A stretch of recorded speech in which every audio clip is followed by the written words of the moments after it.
Welcome, everybody. Thank you for joining us tonight as we kick off the 2022 US Rowing Southwest Youth Championships. As you know, you're here for the Coaches and Coxswains meeting tonight. For those of you who I haven't met, my name's Sarah McAuliffe. I'm the Director of Events with US Rowing, and I'm extremely excited to meet you all in person and see you this Wednesday or Thursday. I have a few other people on the call with me, and I'll go ahead and introduce them in just a couple of minutes here. Oops. So to go off a quick agenda, what we'll cover today, we'll start with US Rowing items. So a welcome, we'll go over some introductions, we'll review the registration schedule and venue schedule, and then head into the US Rowing Code of Conduct, and then finally review Safe Sport. Then I'm going to go ahead and hand it off to our Chief and Deputy Referee, Richard Lund and Sheila Toll, for a referee welcome, regatta time, traffic patterns, rules of rowing, and then we'll go over on the water, racing, finish, and unsportsmanlike conduct.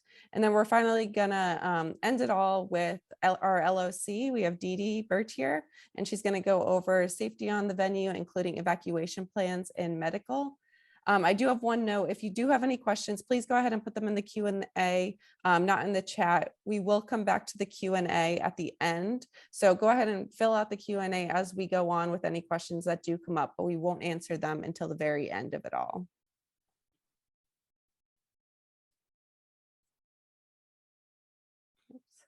Awesome. So like I said, we're super excited to have you all here. Super excited to kick off the 2022 season finally. And I have quite a few people on this call here today and a few more that will join me at your event. So from the US Rowing end of things, I will be in attendance and my coworker Reggie Robinson from the event side. And then from the membership side and Safe Sport compliance side, we'll have Alyssa Orth. So some of you may have met Alyssa via email or via call. Then from the LOC, we have Brian Dulger, Cindy Dulger, Dee Dee Birch, and Heather Wilhelmi. Then from the Chief and Deputy Referee perspective, we have Richard Lund and Sheila Toll. So to go over a quick review of just registration and venue schedule, US Rowing will be on site starting on Thursday for the official opening of when you're able to pick up like wristbands and bound numbers and check compliance and do any last minute lineup changes. So we'll be open at the Sac State Aquatic Center on Thursday, May 5th from 9 to 12 and then 1 to 6 p.m. Along with that, Heather will be joining us from the LOC, and you'll be able to check in with Heather to go over your bus passes and registering your coaches and other support staff as well. So one note here, so trailers are able to arrive at the park starting Thursday, May 5th at 8 a.m. And then athletes are able to arrive on site starting at 12:30 on Thursday, May 5th. So the LOC will be able to park all the trailers, get everybody situated. And then once the athletes are able to join us at 12:30, you'll be able to start rigging your boats and getting everybody set and ready to go. At this event this year, we will not have any practice available due to the extended racing on Friday. And then just a couple notes here too. I do want to thank first and foremost the Southwest stewards for all the hard work that they've put into this event. They've worked tirelessly with the schedule and seating and many other aspects. So big thank you to all of them for working so hard. In regards to heat sheets and lane assignments, so that will be posted by the end of tomorrow. So we're just finalizing details on that end, and it will be on herenow.com, and we'll post that to the US Rowing website and to Regatta Central. So you'll be able to view that tomorrow, and we'll finalize those details. That does not mean too, there's still opportunity for you to adjust lineups and make those changes. So on on Here Now, you'll see everything that's currently on Regatta Central in regards to entries. And then the final like athlete names will be pulled from Regatta Central the Wednesday before the regatta starts. So those final details will be coming, but it's an effort to make sure that Regatta Central is set and ready to go, gives you all the opportunity to make sure your lineups are set. And then we can do the poll rather than us having to manually upload everything to Here Now. So to kick it off too, as many of you have been to US Rowing events in the past, this is a new item that you will start to see at all of our regattas. It's the US Rowing Code of Conduct. And you'll see this in the form of signage on the venue, of things posted on the registration desk and on the USRowing website. And this will also be not just regatta specific, but if you're attending any camps or any other USRowing events, this is something that the organization will continue to hold to just make sure that all in all, everybody is welcome at our events, at anything that we do host, and making sure we're all respecting one another and being kind. So I am going to read through, I apologize, I know it's a little bit wordy, but I am going to read through the great majority of it just because it's so important. So as it says, USRowing Code of Conduct, at USRowing, our mission is to champion participation in the passionate pursuit of excellence in rowing. To support this mission, we need to ensure rowing at all levels is fair, inclusive, competitive, and safe for all participants. Whether an athlete, coach, parent, vendor, staff, volunteer, or spectator at a USRowing event, you are a member of the USRowing community. We invite you to enjoy this experience and expect you to abide by the following code of conduct. Then you'll see 3 items right here. First and foremost, being safety and well-being. It's the top priority of USRowing to safeguard the physical and emotional well-being of all community members. The second item being professionalism and integrity. USRowing expects respectful and honest communications and behavior. And the third item being the boathouse is open to everyone. As members of the USRowing community, it is critical that we model positive behavior and advance the inclusive and competitive culture we envision. And a final item down here, just stating non-compliance is not an option. If a community member chooses not to follow the USRowing Code of Conduct, there will be consequences. These include disqualification, dismissal from the event, exclusion from future events, legal action, and revocation of a USRowing membership. Please notify USRowing official in the event of a witnessing illegal, discriminatory, or inappropriate activity. So go ahead, that will again be on our website. I strongly recommend sending that out to all your spectators that are coming, parents, any family members that will be in attendance, your athletes, just to make sure that we're all welcoming everybody that is coming to this regatta. The last kind of housekeeping item is just in regards to Safe Sport. So as you all know, this year Safe Sport is required, I should say, as of last year, Safe Sport is required for all athletes that are 18 years of age and older, along with coaches and support staff. So if you're coming to a USRowing event, if you're 18 years and older, you do need to be Safe Sport compliant, along with coaches and support staff. So there's kind of 3 buckets right here. The first one being athlete only. So again, if you are 18 years or older and you are an athlete, you will go onto the training site and you will accomplish the 30-minute training for adult athletes. So that is different than the big core training. It's just 30 minutes right here. And all athletes who are 18 years of age and older do need to complete this. Otherwise, they will not be allowed to compete within the event. So please make sure those athletes are getting that done ahead of time. Then secondly, right here, you'll see authority and direct contact. So coaches or support staff that's with the athletes all the time. During practice, we'll be traveling with the athletes to the regatta. They do need to complete the NGB1 core training. If you have completed that already, it is a 90-minute session.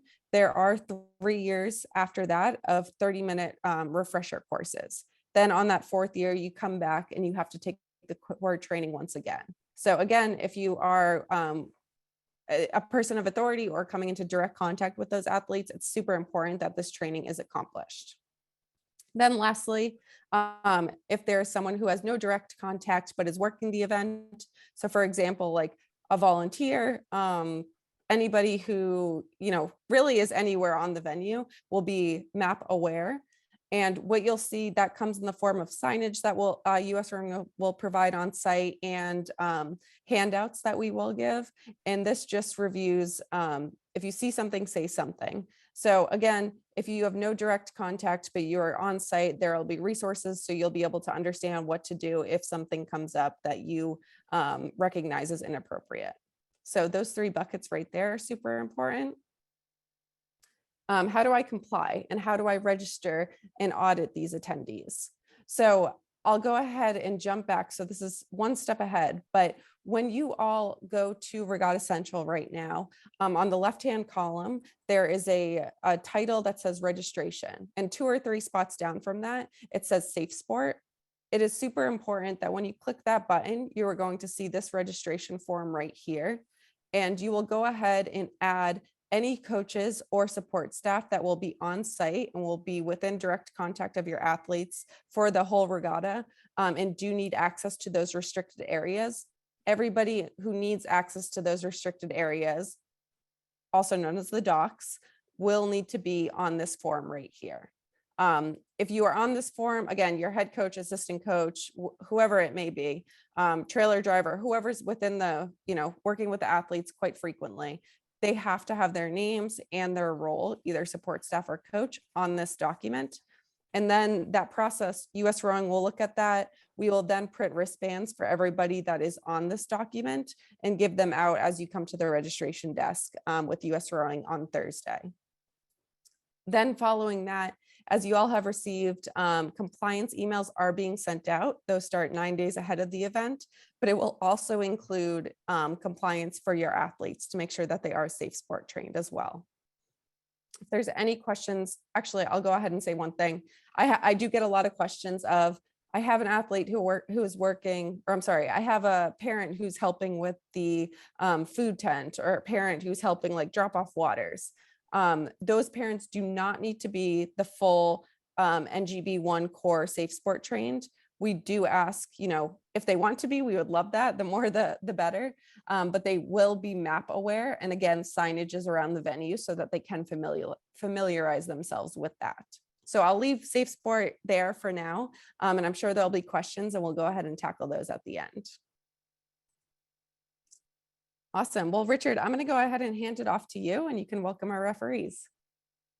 Thank you very much, Sarah, and good evening, everyone. It's a pleasure to be here. My name is Richard Lund, and I am your chief referee for this regatta on the Southwest Youth Championship. We have 23 excellent referees that will be accompanying me and helping me out throughout the weekend. Most of them are referees from within the Southwest region, and we actually do have a handful of referees that are from our neighboring region in the Northwest. We are primarily here to maintain the safety and the fairness of the regatta, and we also want to make sure that all the athletes and the coaches have a excellent regatta experience during this regatta. So, next slide, please. Here's a map of the traffic pattern at the venue, and I'm going to quickly turn it over to Dee Dee Birch from the LOC, who's kind of going to give you a physical layout of what to expect when you come out onto the race course. Hey everybody, well, just like I keep reminding myself, so many people have not been here now, so everybody's gonna sleep on the beach, which would be that first green arrow on your left-hand side of the map. And you're going to just launch. You're going to see a solid red buoy line on your Coxswains left-hand side. Scullers, it'll be off of your port side. And that is going to just keep you a safe distance from crossing over into the course. So you're just going up. You can see that we will have a counterclockwise warm-up area above the start. And then when you come down the course, our buoys change color every 250 meters. So that first 100 meters is red, and then the remainder of that 250 is yellow. Then it's going to change to green to the 500, yellow again to 750, green again to the 1,000.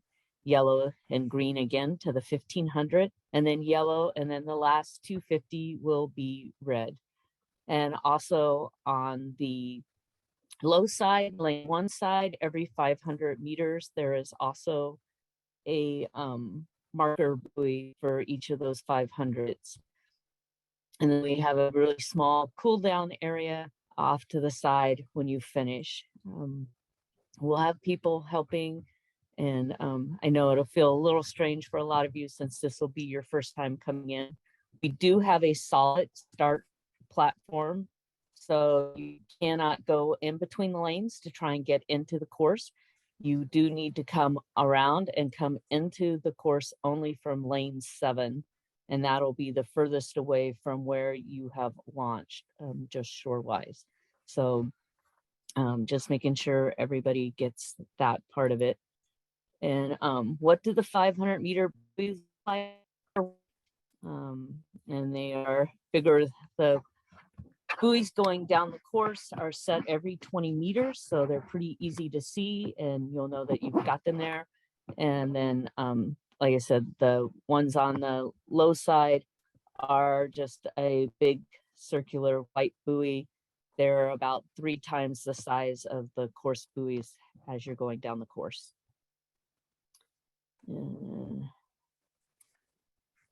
And so then the question, will there be launching in the finger area? We call that the South Canal. And yes, there will be launching from there as well, because you do kind of know, as our junior group, we take up a lot of land mass. So we will once again be using the parking lot area as another place for staging boats and for launching.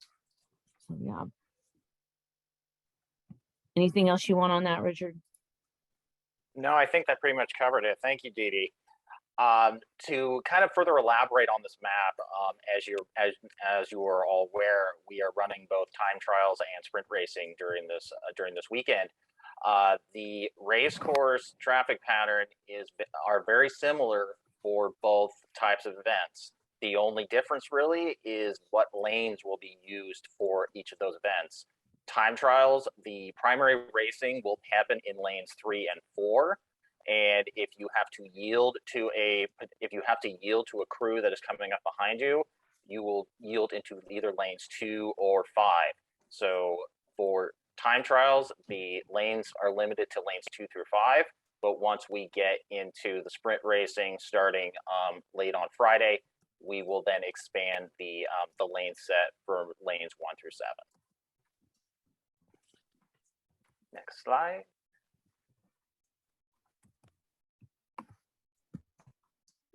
Come up yet? Perfect. Thank you. For the U.S. rules of rowing, first and foremost, it is your responsibility to know and understand what those rules of rowing are. If you have any questions about any of those rules, feel free to ask either myself or Sheila for further clarification. Or if we are not immediately available, there are, like I said, there are 23 other of us in light blue shirts that you can ask for any guidance. As before you can launch your shells to go down to the race course, we will be checking your equipment prior to you putting your boat in the water. So to reiterate, the heel ties can be no longer than 3 inches, and the bow ball must be firmly affixed. Of course, the heel tie provision does not apply to those boats that have the Shimano SRD shoes applied in there.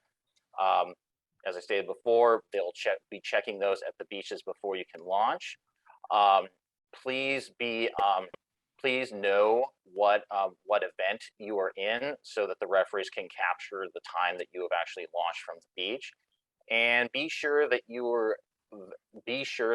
know what your bow number is. This is going to be very important when it comes to the time trials and also the sprint racing. So please be sure you remember what your bow number is. We're asking that you have basically 90 seconds between when your hull hits the water to when you are pushing away from the beach and are heading down the race course towards the start, because otherwise the beaches can be extremely crowded and it will cause a backup situation that we want to ideally avoid. If at any point you experience broken equipment, whether it be on the beach or heading down to the race course, warm-up area, anywhere, please alert the nearest referee, and we will try and work with you to resolve the situation. Next slide. So on the water, basically in general, if a referee gives you an instruction, please acknowledge with a hand so that we know that you heard us and you understand our instructions. As you have launched and you are heading down toward the start line, A race may be coming down the course as you're heading up towards the start. As that race approaches, we ask that you stop rowing and you let your boat glide to allow that race to pass with minimal or no interference before you can resume your warm-up row up to the start line. As you get closer to the start line, you may be asked to stop prior to crossing the start line into the warm-up area, because the referees are in the process of getting a race start underway, and we don't want your boat crossing that start line and potentially causing interference. And this also applies to the finish line area after your race. Please do not sit at the finish line for too long. Please, do whatever you have to do, but please continue. Please try to resume rowing as quickly as possible so that we can clear that finish line area. We're running on 8-minute centers here, so the timing is going to be extremely tight. For the warm up, follow the traffic pattern, which Dee Dee said before is a counterclockwise loop behind the start platform. And that's how it is on all 3 days. It's pretty self-explanatory. We'll have 2 referee marshals in that warm-up area. If you have any questions, please reach out to them and they will do their best to assist you. When it comes to the time trials on Friday, we ask that you please be in the starting area outside of lane 7, 10 minutes before your event time. This is so that you are ready to be put into what we're considering the launch chute, which are in lanes 3 and 4 for the time trials. There will be referees back there and try to get you into bow number order, because that's the way we want to launch you down the race course. For the time trials, odd bow numbers will be racing in lane 3. Even bow numbers will be racing in lane 4. This reemphasizes the importance of knowing your bow number for the time trials. You will have 100 meters to get up to speed at the start line. So it's that first set of red buoys that Dee Dee alluded to earlier. Once those red buoys end, you are live and you are on the course. We will be starting crews every 20 seconds. Now that's every 20 seconds in each lane. So for example, we will be starting bow number 1 in lane 3. We will then wait 20 seconds and then we will start bow number 2 in lane 4. Wait 20 seconds, and then bow 3, 20 seconds, bow 4, 20 seconds. So if you do the math on that, the boats in each lane will be started 40 seconds apart from each other. The breakage zone is the first 100 meters of the time trial course. It's not the red buoy portion, it's the first 100 meters after that red buoy portion. There will be referees alongside the course to assist. They will be sitting in launches, primarily sitting in lanes 1 and 6, so they'll be just to the outside of the race course. If a boat behind you closes to within 1 length, you must yield to that crew by moving to the outside adjacent lane. So for example, if you are in lane 3, and the boat behind you closes to within 1 length, you must yield to that crew by moving outside to lane 2 and letting that boat pass.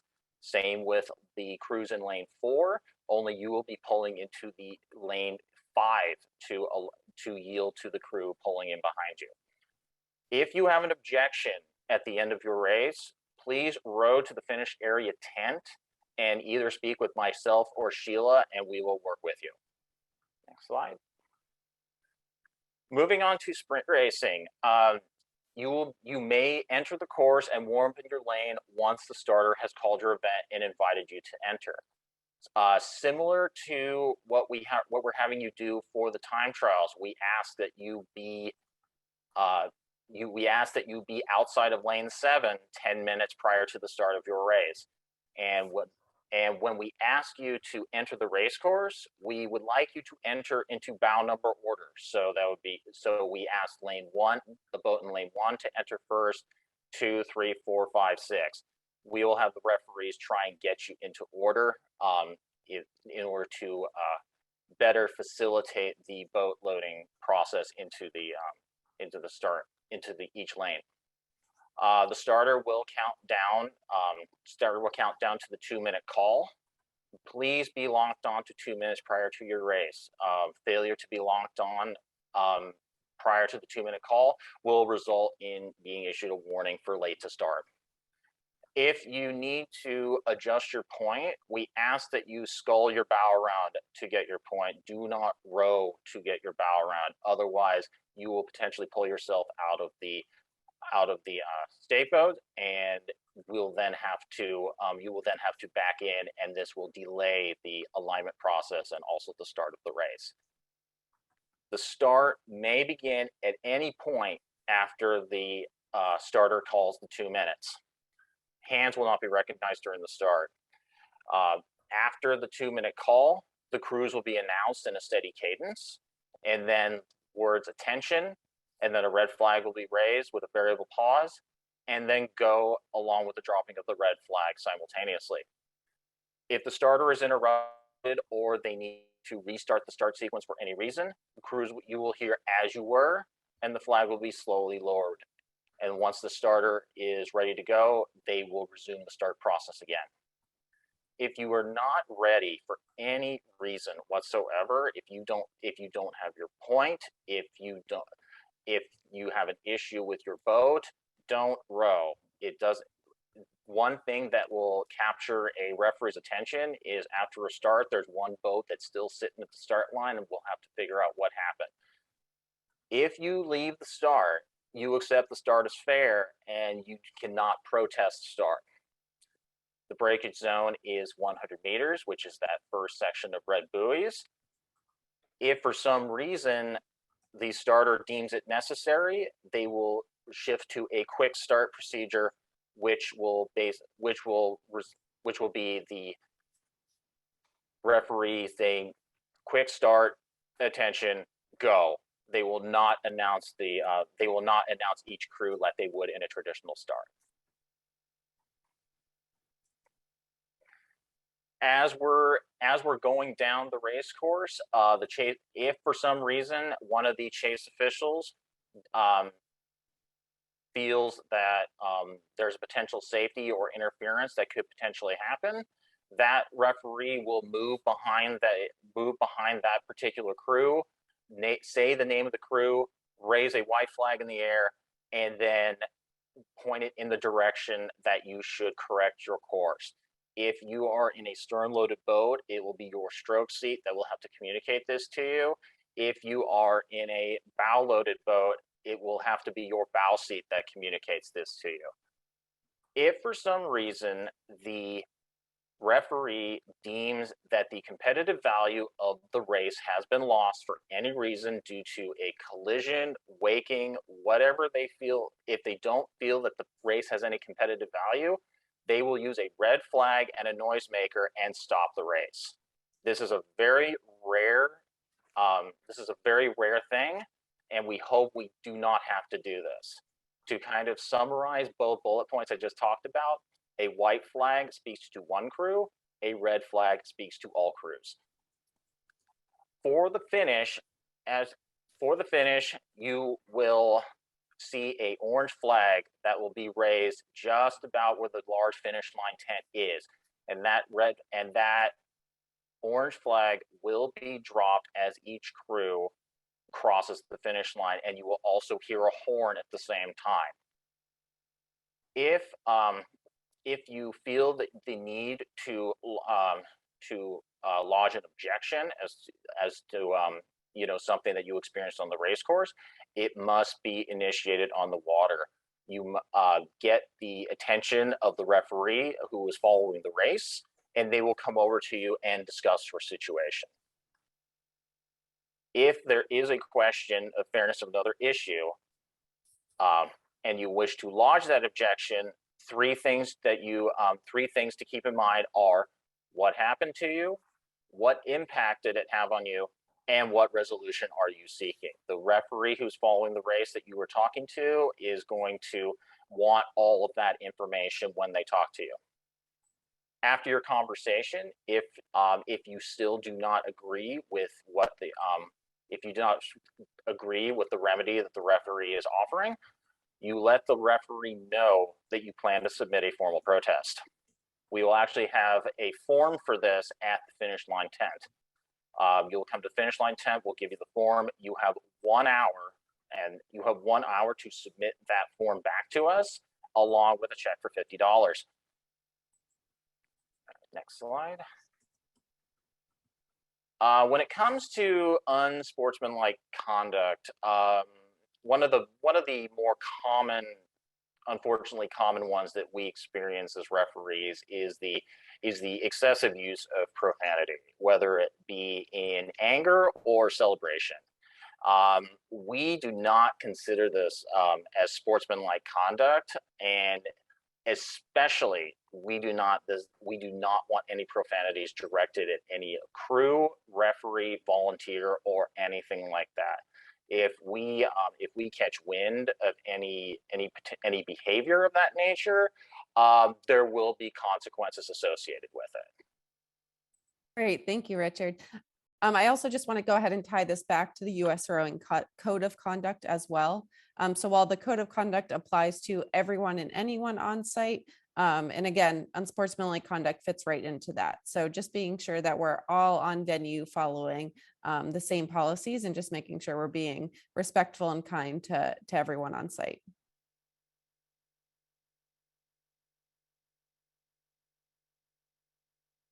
Awesome. And I'm going to go ahead and hand it off to you, Dee Dee, for the Regatta emergency plan. We have a few different things, just if this is an emergency, as in an injury or those types of things, we want it to come to the finish line.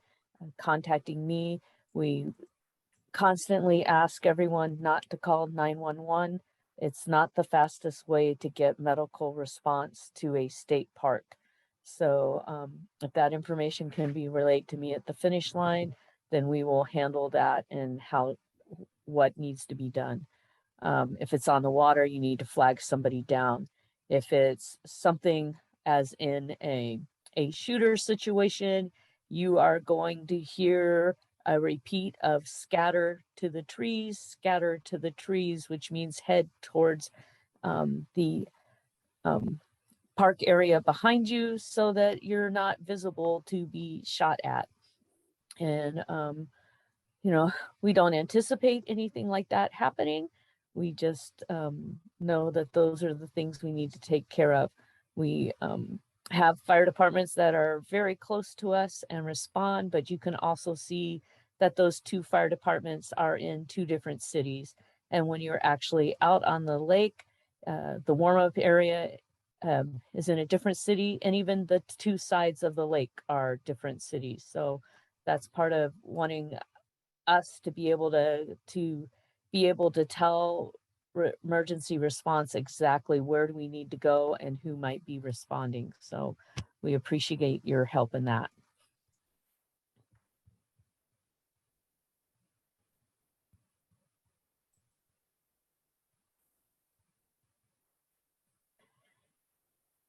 Cindy, did you want to take this one or you want me to keep going?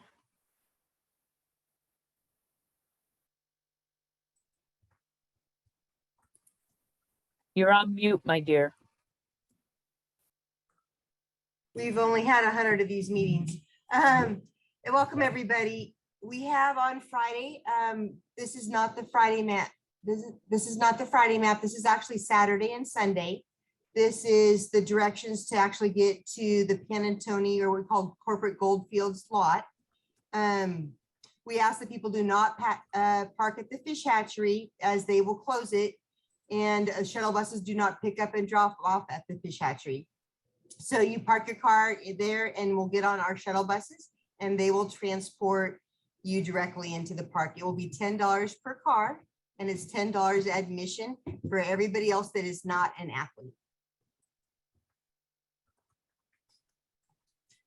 For pickup and drop off of the athletes, it's going to be really critical. Athletes are not allowed on any of our customer service carts that we have. They're athletes, so they get dropped off and they can walk in. That's part of their warm up. But the carts are actually for the moms, the dads, grandpas and grandmas, and people who are dropping off maybe cases of water and stuff that need to get to the team tents. So that's what the customer service carts are for. And they can drop off and pick up from the park and ride lot that is outside of Nimbus Flat State Park, and we will drop off directly at Point Plaza, which is also known as the finish line tent. If you leave your car at the park and ride tent, it is a very expensive parking ticket. So don't want to get caught not being with your vehicle in that lot, because that's where we turn people around to make a safe drop off and pick up. And we do certainly not want to back up on cars on Hazel Avenue. Did I miss anything? Nope.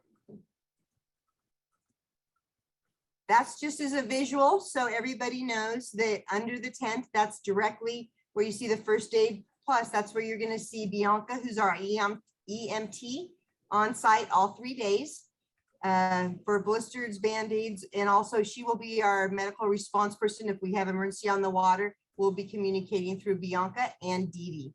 So Dee Dee will also be at Point Plaza for all 3 days. I would like to just add one thing to that, just because a lot of people get confused what EMT does in an event. They are not somebody who provides you with medications.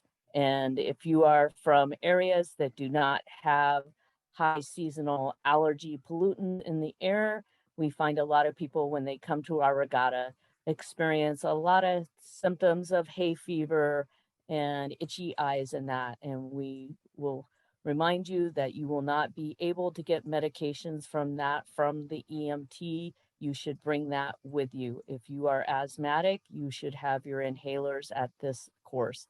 If you're prone to allergies, bring those allergy pills, bring those eye drops, have that stuff available before you come into the park.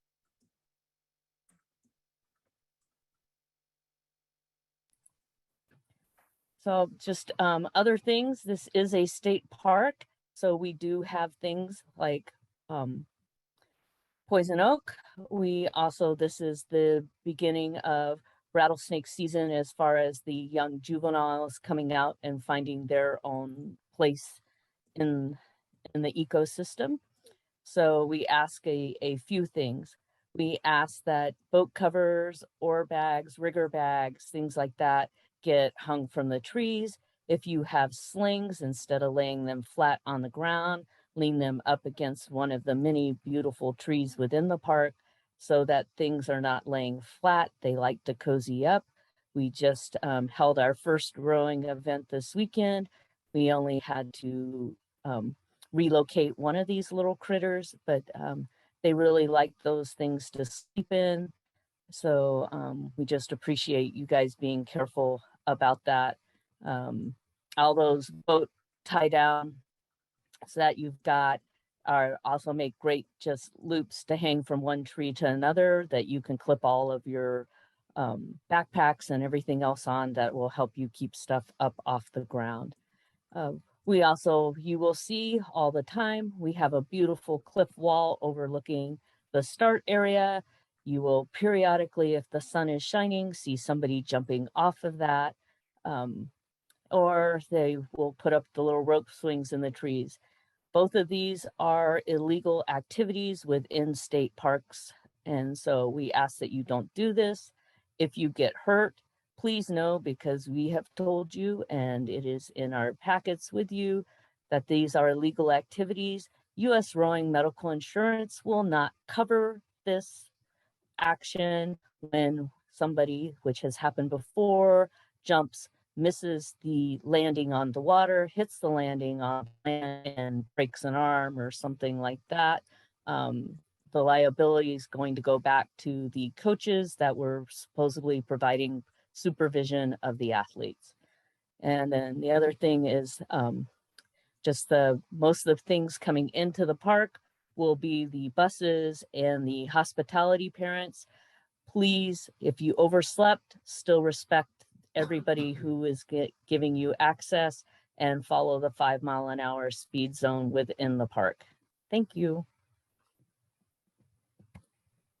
Great, thank you, Dee Dee. Super helpful. So on our last slide right here, before we go into questions, my contact information, and we have the Aquatic Center, Brian from the Aquatic Center's information there. So if you have any questions, feel free to reach out. I'll also say that this recording will be posted tomorrow along with these slides. So you'll find that on the USRowing website and on Regatta Central. And again, before we go into questions, I just want to again thank the stewards for all their hard work and the LOC for all their hard work that they've put into this. And then of course, Richard and Sheila have put a lot of time and effort into this. So thank you to them and their juries. So there are quite a few questions here. I'm going to go ahead and stop sharing and pull up the Q&A. And I'm going to go ahead and go through them and we'll distribute them to whoever is necessary. All right. So going back to Safe Sport, do parent volunteers need to do anything Safe Sport related ahead of time or just read the signage at the venue? So I will say, depending on what that parent volunteer does. So if you are somebody who is acting as support staff for the team, you're with the team for the extended period of time, you're always in contact with the athletes, you are somebody who would need the Safe Sport training. If you are just working at the food tent for the weekend, you do not need the full NGB 1 core training. And again, you are right then, you would just need to review the map signage on site. So anybody who is, again, coach or support staff, I consider support staff like trailer drivers, anybody that's always at the venue or at the boathouse, they do need to complete the full training and then therefore need to be on the roster that's labeled Safe Sport on Regatta Central. They do need to be on that roster prior to arriving on site. Will USRowing be providing bow numbers? Great question. Yes. So USRowing will be providing both sprint racing and time trial bow numbers. You do not need to bring your own. A few questions here, so thank you for that. Bear with me. Yes, well, a lot of information here. Will slides be available? Yep, we will post those tomorrow morning along with the recording too. So thank you. You guys are way ahead of me. Richard, this one's for you. What is the start process for time trial again? Yeah, sure. I'll go over that again. So as was stated before, when we will stage you outside of lane 7 and we will bring you into the race course in bow number order. The racing will occur primarily in lanes 3 and 4. If you have an odd numbered bow number, you will be in lane 3. If you have an even numbered bow number, you will be racing in lane 4. And there will be actually a referee that will be on the start platform between lanes 3 and 4 that will guide you into the lane and then actually start to send you off into the race course in 20-second intervals. So what happens is they will tell bow number 1 to start rowing, and then there will be 20-second delay, and then they will tell bow number 2 to begin rowing. And then they will be back and forth with 20-second pauses, lane 3, 20-second pause, lane 4. When the race course starts at the first 100 meters of the 2K course. So as soon as that first grouping of red buoys ends, you are now on the race course and you should be at race speed. There is not going to be any type of audible horn or anything like that to indicate that you were actually on the race course. Presume once you exit that first grouping of 100-meter buoys, then you are on the race course, but you should be at race speed at that point. Great, thank you, Richard. There's a few more here for you. So before we let you off the hook, what do you mean by not recognizing hands at start? So in the past, there has been, instances where the coxswain would raise their hand in order to, get their point, or, they're not ready or anything along those lines. Hands are no longer recognized. So if you raise your hand at the start line, unless there is some type of genuine emergency or something along those lines, the referee at the start is going to continue with the start process as if the hand is not raised. Thank you. This person says, Oops, I think I lost it. Okay, there we are. I read that a white flag will be raised when communicating with a specific boat. How do we know what exactly is being communicated when it is raised? So when the referee raises their flag in the air, they won't just be raising it in the air. What they'll actually be doing is they'll raise it in the air and they'll actually point in the direction that you need to steer your shell in order to either avoid a collision or avoid some type of debris on the race course or something along those lines. So that is how the change in direction will be communicated. Great, thank you. I'm not exactly sure what we mean here, but it says, is there a water check-in or only on land when the officials check heel ties and bow balls? There is Okay. no water check-in. You will be Yeah. checked on land prior to launch. Perfect. All right, sticking with you, Richard, a few more. Will a referee tell us to move to another lane, or is it up to the coxswain to determine that? It'll be up to the coxswain to determine that. Yeah, there's no referee that's going. There'll be referees at positions alongside the race course, but they're not going to be in a position to tell you to yield to another crew. So that is why you need to be aware of if a crew is approaching you and is within approximately one length of your position. Perfect. For the warm-up loop, there is a line that you can't pass or else you might get a warning. Are there any clear markers of this line so we know not to pass it? I'm not sure. Dee Dee, are there buoys back there? There currently is one buoy. I believe there will be more out there before we get to this weekend. Great, thank you. Brian, go ahead. Rich, we'll put a line out. We'll put a line out past the start line. So heading upstream past the start line, they'll stay on the right-hand side. We'll put another buoy, a larger buoy at the end of that where they can rotate counterclockwise in the warm-up area. Copy? Great. All right, there's more coming in. Thank you for all the questions. I'll address this one. Coxswain weight. Please clarify if there's a minimum weight that coxswain should weigh. No, at all youth events with US Rowing, there are no scales. So no lightweights or no coxswain weigh-ins.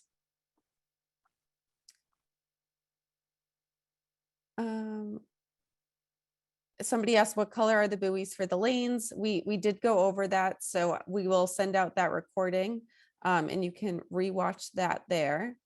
They also go back to the answered questions. I wrote the whole thing out in the questions early on. Perfect, thank you. All right. Is there a lot of room to return from the cool down course to the docking area? I noticed the course ends close to the launching area.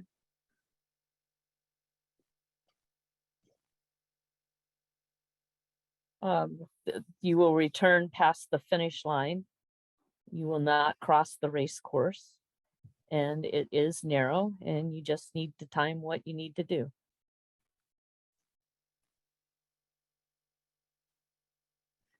When will heat sheets and lane progressions be posted? Those will be posted tomorrow evening. So working on finishing the seating there and will be posted tomorrow evening.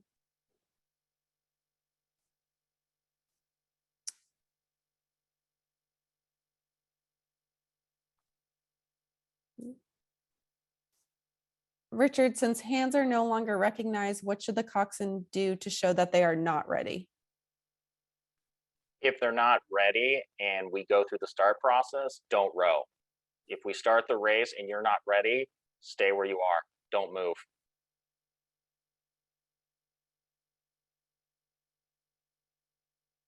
What are the consequences for not yielding during the time trial? As stated in the regatta packet, the consequences for not yielding during the time trials is exclusion. Thank you.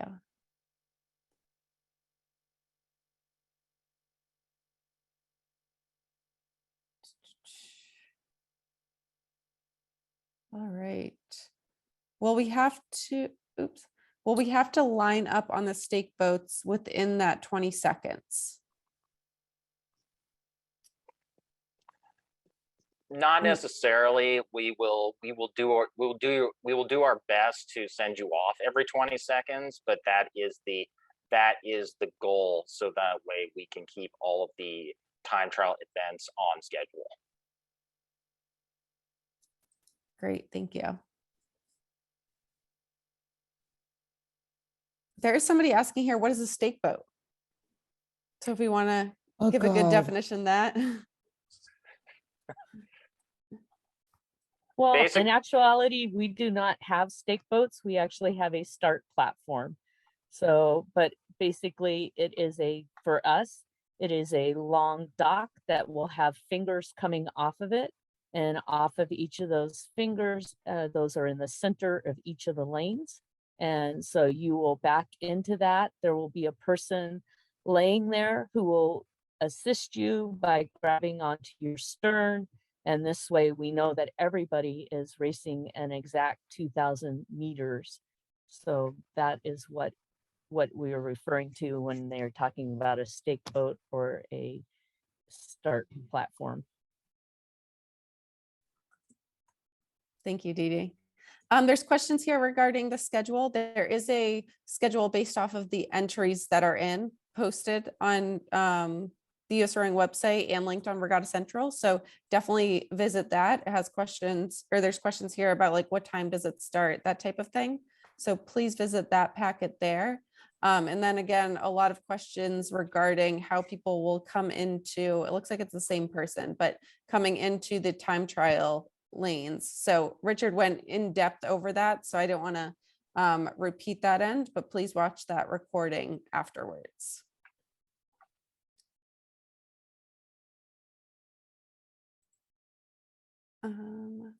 If we do not row in the beginning, so assuming that somebody did not accept the start, are we excluded from the race, or does the race restart?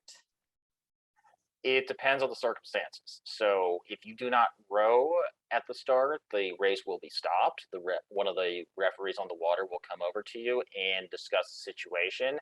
And it's not necessarily an exclusion that will be that could be awarded. It would be potentially more like if for some reason you believe it's breakage, but it turns out to not be what we would consider legitimate breakage, for example, it would be you would most likely be assessed a warning for that. Great. Could we petition the time trial if a boat does not yield to you? Yes, as previously stated before, if you believe that you had an issue during the time trial, you please row up to the finish line tent and either discuss it with myself or Sheila, and we will take the necessary action accordingly.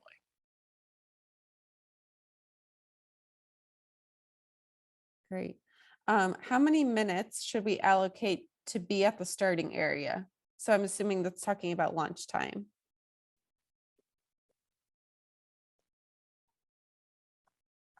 Based on my past experience at this course personally, most crews launch about an hour before their race time. Great, thank you.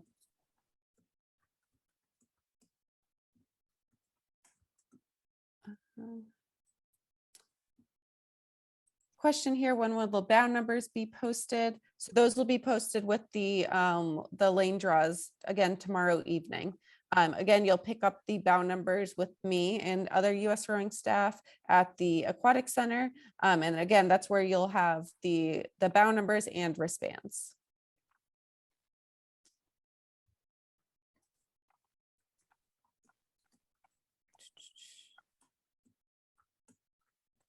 All right. Can I just saw the things about the cool down loop and how does that work? So a couple of things. During the time trials, you cannot use the cool down loop because we cannot have boats crossing over the finish link camera for the timing system. During the racing on Saturday and Sunday, no, you can't just, you finished and there's still a boat that is 400 meters back You cannot cross the finish line while a race is in progress. You need to wait until all lanes have finished, and then you can proceed to the cool down lane. Thanks, Dee Dee. Somebody asked, are they able to pick up bound numbers on Friday or just Friday or also Saturday and Sunday? Yes, you will pick up the bound numbers for with me on Thursday for Friday. And then as we have the lane assignments for the sprint racing, you will have new bound numbers for Saturday and Sunday. So they'll be picked up each day.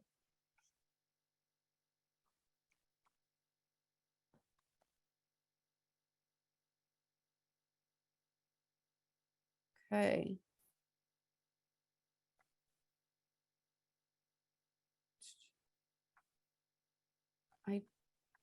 Looks like we've answered most of them. There are some duplicate questions here, or 2 or 3 questions here that we addressed, again, mostly related to time trials. So please go ahead, ask your coach if you're looking for like very fundamental terminology too. And again, if you have individual questions, learning more, and your coach is not able to answer, feel free to get a hold of any one of us here.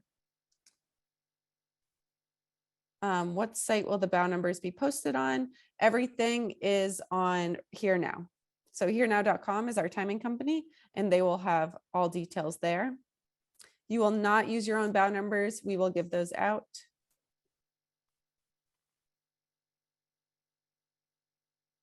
All right, it looks like we're getting towards the end here. Richard, is there anything that you specifically want to leave on? Yeah, I can't really think of anything, but I mean, I think this has been a very, very productive meeting. I look forward to all the questions. I enjoy the enthusiasm, and I'm looking forward to getting back to race day. I've been waiting for this for a while. Couldn't agree more. Awesome. Well, thank you, everyone. Again, if you have any questions, feel free to reach out to me, and we're super excited to have you and kick off the USRowing racing season. You will be our first regatta, so we're excited to have you all back.